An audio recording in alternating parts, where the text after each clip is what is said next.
Hey, you! Are you a Muslim? Yes, alhamdulillah. Oh, I don't like you then. Why that? Because I don't like Muslims. Oh, okay, salam.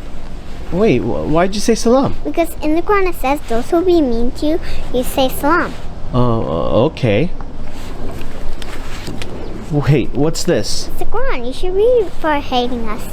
Okay, thank you. May Allah bless you. Bye. I got it. I got it. I got it. I got it. See you later, baby. See you later.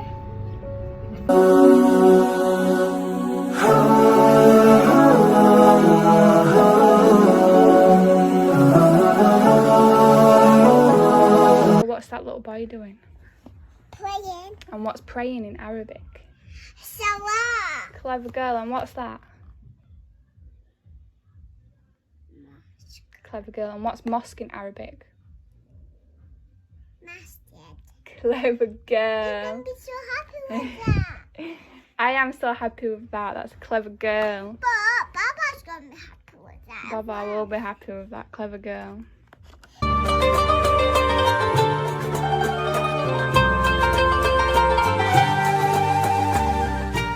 You know, the thing about love is that the quiet ways of love are the most significant. And, when we talk about love stories, we immediately jump to a dozen roses and like these grand gestures and stuff like that. But in reality, the quietest ways of love are the things that actually last. Like if like Amr would, coming home from work, he'd buy me like my favorite chocolate bar, which is like just something so insignificant to other people, but it just means like I was on his mind and he wanted to do something nice, as small as it was.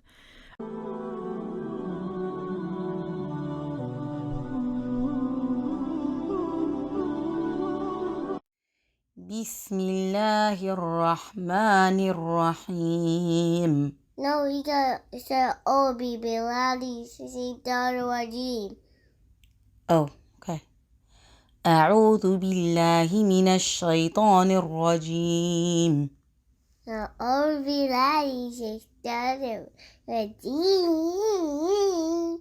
It's so important to talk to our children in a positive way. That's how we build their self-esteem. Think about how the Prophet ﷺ spoke to Hassan and Hussein. You know what he used to say?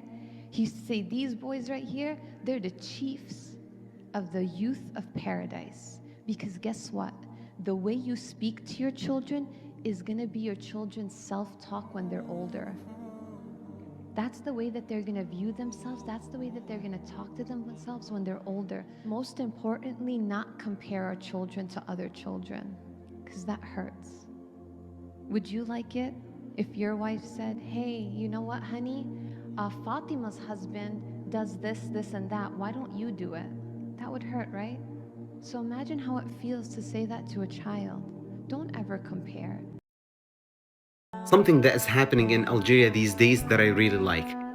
Many of the ministries there now have stopped using the French language in their official letters, and they are enforcing using the Arabic language. Remember that Algeria has been ruled by France for many years, and because of the beef that is going on between France and Algeria right now, a lot of the ministries want to stop using the French language and enforce using the Arabic language, which is, to be honest, much more superior than the French language, besides we're Muslims and Arabs.